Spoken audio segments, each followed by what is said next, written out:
Welcome to Legal Tender.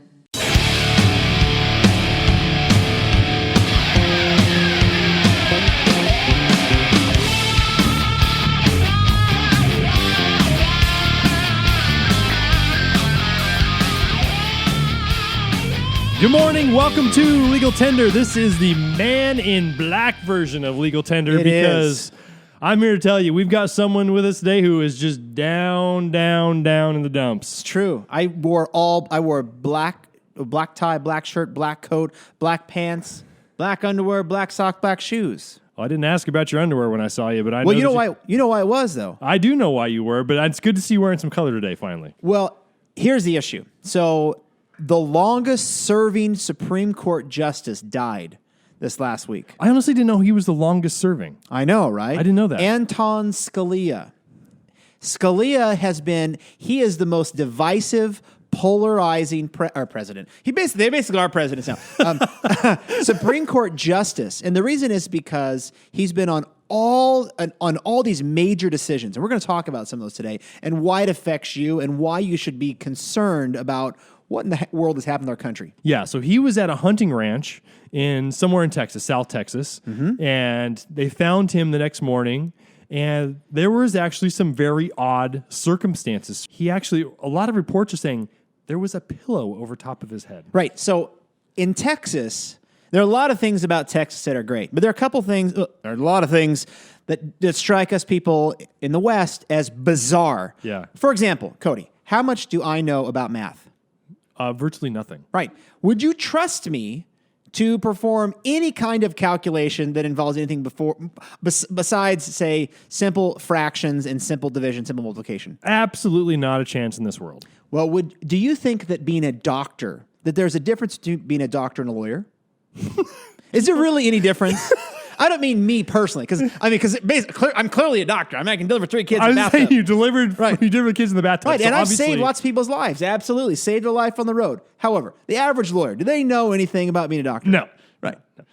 So, in Texas, a lawyer can look at a body over the phone. Do you hear what I said? Can look at a body over the phone and say, looks dead to me. And then they can say, yeah, they're dead. That's good. That's what happened in this case. So this is actually, this is just so bizarre to me. I actually read some quotes from guys who are homicide detectives in some of the biggest cities, New York, Washington, D.C. They deal with this stuff all the time. Yep. And these guys, some of them are actually teach at universities that teach homicide detectives how to do their job. Right. And they said, look, here's the deal.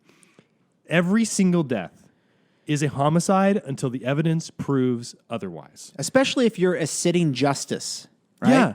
You're a judge for the most influential nation, right? And you're deciding the most important issues for that nation. Can we kill people by using unmanned aircraft when we think they might have the wrong color having a picnic in another country? Those are the people that are making those decisions. These guys. So you think they're pretty important people, right? Yeah. Do you have the right to marry someone of the same sex? Do you have the right to be able to have a late-term abortion? Do you have the right to be able to carry or not carry a firearm? Do you have the right to be able to be forced to pay in a union? These are the people. There's 9 of them, and they're the ones who are making the decisions. And so this is a pretty important guy. Well, yeah, because if you take him away, now the Supreme Court is tied 4-4. Oh, yeah. There's no majority on either side. We'll get into that in a second. But with all of these detectives saying, look, there isn't a downside to having an autopsy done. What? There's no downside. I know. This guy was a Supreme Court Justice of the United States. He was not in his home. Right. His death was unattended. Yeah. And for crying out loud, he had a pillow over his head. Yeah. And there's no reason just saying. I'm just saying. Well, here's the thing. You can't make this stuff up. The judge who actually called in and said, the judge, the lawyer, who ruled the cause of death, her name's Cinderella. Naturally. Yeah, because if I'm there, I'm like, look, this is the deal. And you know me, I'm not a conspiracy theorist guy. Oh, you're the least. You're the most boring, non-conspiracy believing. Me, I'm all around, except for Bigfoot. If you believe in Bigfoot, you've got problems. But anyway, go ahead. Yeah, I'm the least conspiracy theory person you know. But here's the deal. What is the downside to having an autopsy? Because the problem is if you don't, there will always be all these questions lingering over top of this. And I guess his family said, we don't want one.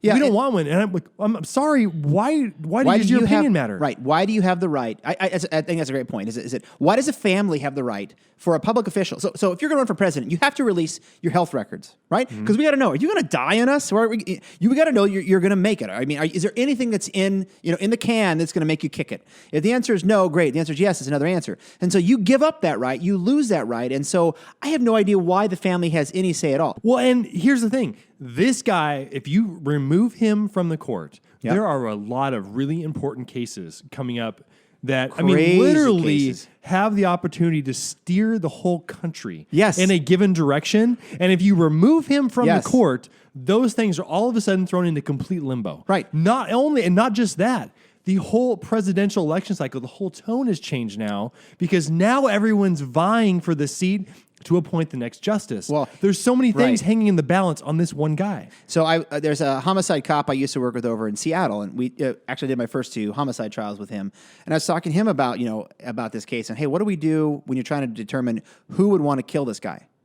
Well, the problem is half the country. I mean, you look at like, half the country hates the guy's opinions, so where do you find a suspect? I mean, who would stand to benefit? Well, frankly, everyone is now. You look at the conservatives who loved him, and they're like, oh, we're going to appoint somebody just like him, so it becomes a rallying cry. You look at the Democrats, they're saying, well, don't stop fighting, for our nomination because Scalia is going to become our rallying cry. So everyone stands to benefit from this poor guy's death. So how do you find a murder in that, assuming that there is some conspiracy, which I look at this thing, I think it's bizarre that you let a lawyer say anything outside of the law. We don't ask them, hey, is this house built right? We don't ask them that. What? Hey, how much is my car worth? Don't ask a lawyer. Is this a good burrito? Don't ask the lawyer. But if any of you are listening and your wife goes into labor and you're wondering how long is it going to be until Give me a call. Until she actually delivers that baby, call Alex. I'll be on the money. guarantee you he'll be plus or minus 30 minutes because this is Easy. a true story. His wife, Katie, goes into labor. Which time?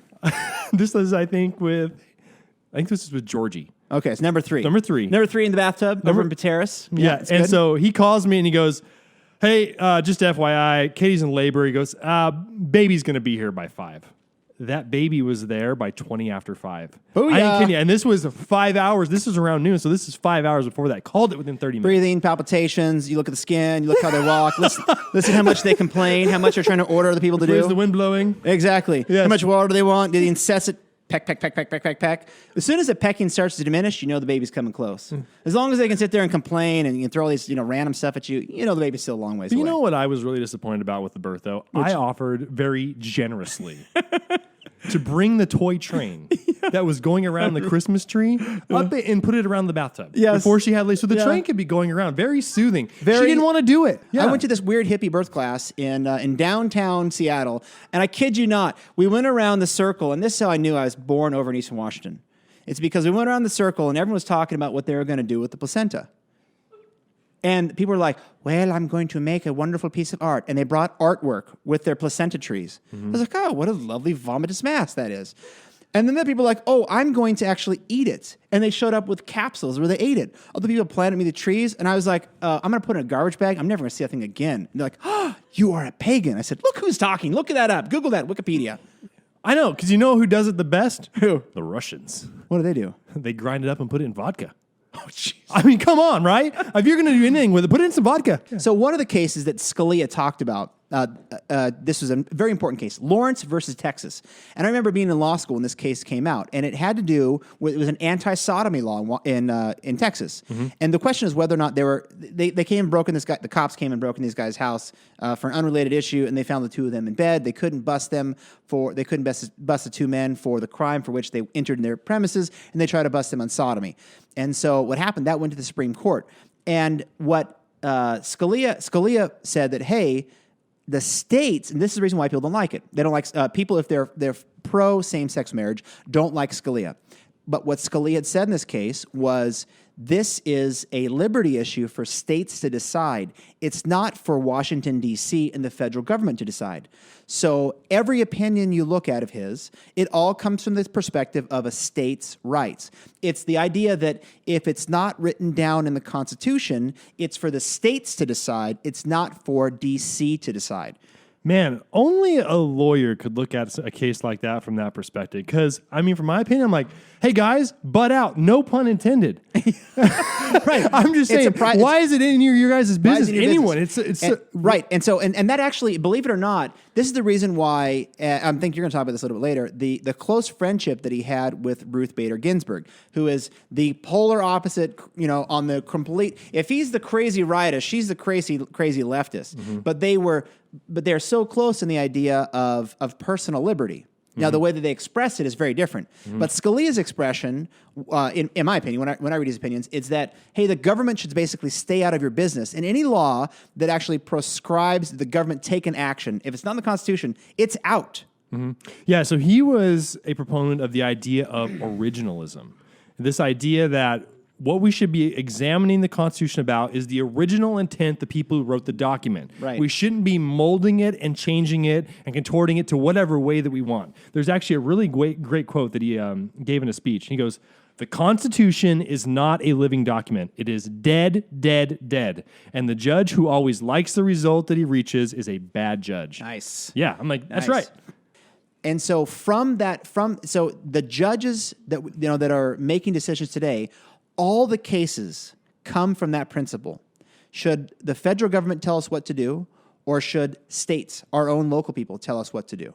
Mm-hmm. And believe it or not, that's what was the major debate about when we first formed this country. The Federalists, those are people who actually were for granting this big federal government. We almost never had a country because you had these people who said, we can't trust the federal government. They're going to tell us who we can marry. They're going to tell us what kind of guns we can have and if we can have guns. You'd think I'm kidding you, right? This was the debates that actually happened. They're going to tell us who we have to pay money to, what unions we have to pay money to. And they said, therefore, we don't want to have a federal government. And the Federalists came along and said, no, that'll never happen. And now it's happening with judges. Yeah. And I think, something that's really applicable locally is the fires. Mm-hmm. And the idea that we have state agencies, federal agencies that come in, fight the fires, manage the fires. Or don't fight the fire, as the case may be. Or whatever. And just as often as it is that they do. Listen to you. Send us a bill. Get off your soapbox. Hey, I'm on the truth box here. Truth is timeless. But we went to all these meetings where locals were there talking, and that was across the board. Yep. Everyone said, we want more local control of these fires and less control by the state or the federal. Yes. And if that is something that rings true to you, then you, my friend, are a federalist. You believe in the idea that local people have more knowledge than people outside of the area. Here's for example. So D.C. versus Heller. There was an important case, which is Second Amendment case in Washington, D.C., where they actually said, Scalia was the lead opinion on this. Scalia said, the right to possess a firearm that is not connected to militia use is fundamental, right? It's a fundamental right, and that's the reason why it's in the Second Amendment. See, same-sex marriage not mentioned in any of the amendments. That's the reason why he said if it's not mentioned, it's a states' rights issue. If it is mentioned, it's a federal issue. And so Heller came along, and they said, hey, the handgun ban that they came up with, the trigger lock ban that they came up with, violates individual rights because it violates the right to own a firearm, which is guaranteed, written down. Yeah. And Scalia, he wrote a lot of majority opinions and a lot of dissenting opinions, and he was an amazing writer. Yeah, and he had some great quotes. And so I pulled some of the more recent ones that he had, and one of the ones was during the Obamacare debate. And he wrote the dissent in that with Scalia. I think they are not Scalia, but what's the other judge's name that he wrote it with? Alito. I think they both wrote a piece about it. But anyway, he talked about this idea what opinion was this? This was the Obamacare opinion. Oh, yeah, okay. And the idea between state exchanges and federal exchanges and how are they either same or are they different? And he says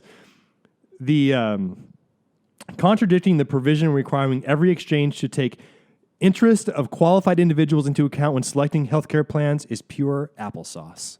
Yeah, he'll say stuff like, "I'd rather put a bagger of my head." If we begin an opinion by saying that blah blah blah, he'll say stuff like that, and he'll have these great cryptic insults on people. You have more there? Yeah, the other one was, it was actually the same opinion. He goes, "The court's next bit of interpretive jiggery-pokery." I'm like, jiggery-pokery. I'd actually never heard this term until this opinion piece came out, and everyone started using it. Well, it's interesting. You look at these opinions that he's had a chance to had his hands on. He wrote a book called Scalia Dissents, fantastic book.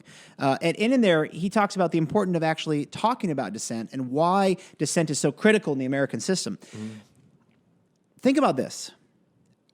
In Facebook, when one of your friends has a different opinion, how do you respond to that? I don't. You don't respond. No.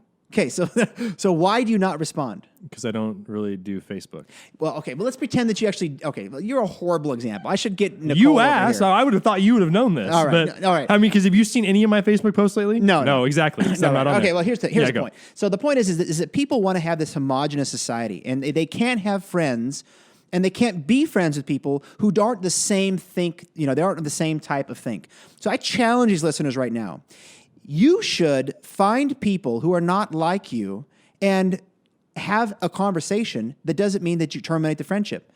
That's what's so great about Scalia and Ruth Bader Ginsburg is that their families spent New Year's Day every day from 1992, whenever it was that she would join the court. Their families spent every New Year's Day together, and yet they were diametrically opposed at the bench. We couldn't actually name all of the polar opposites that they were on with all the different subjects. I mean, it would be too broad, yet they were really close friends. Right. And I think a lot of this has to do with the fact that the art of debate has been lost. Mm-hmm. The love of the debate has been lost. True. The love of the same hive mind. We must think the same. We must be the same. We are the same. We one. We. What happened to the I, the individual? What happened to that? There's no I in team. Right. There is actually in the A. You can do a little dot in the A. I found it. There's the I in team. You should try that. Yeah. But yeah, debate used to be really fun. I mean, when you used to be around the dinner table, had friends over. Rhetoric. Yeah, we used to have great debates. Right. They used to teach debate in school. They still do it. Yes. I have no idea. But I think that's they actually, if you haven't read, I didn't write it down, but if you haven't read what Ruth Bader Ginsburg said about Scalia when he passed away, you should read it because it's amazing. Yeah. The other one, there was a case in 2001, PGA Tour versus Martin. Do you ever hear about this case? What is it about? This involved a handicapped golfer and about whether he could ride a cart. For crying out loud, this made it to the Supreme Court. And he goes on to say, the court ultimately concludes that it will henceforth be the law of the land that walking is not a fundamental aspect of golf. Yes! I'm like, that's amazing. Yes! So, I mean, what he's saying is that I can't believe we're deciding this crap. Why are we talking about this? That's what he says. He says this is completely beneath our role. But we should be deciding if should we be rendering terrorists or not. But correct me if I'm wrong. The court could have said, nope, we're actually not going to hear this case, and they could have just gone away. So I think the thing people can take away from this Scalia death is that there's a lot more riding on a judge's back than there is, frankly, in a lot of ways, on a president's back. Because the president can make a policy decision for here and now, but a judge makes a decision for your grandkids. And they can make it for the better or for the absolute worst. So this election, you guys better pay attention. And it's not like we can, I would be calling and saying like, hey, I want to make sure that our community interests are represented, that we get the right president who's going to put the right judge. Mm-hmm. So these judges are the thing you should be watching. This is Legal Tender. See ya.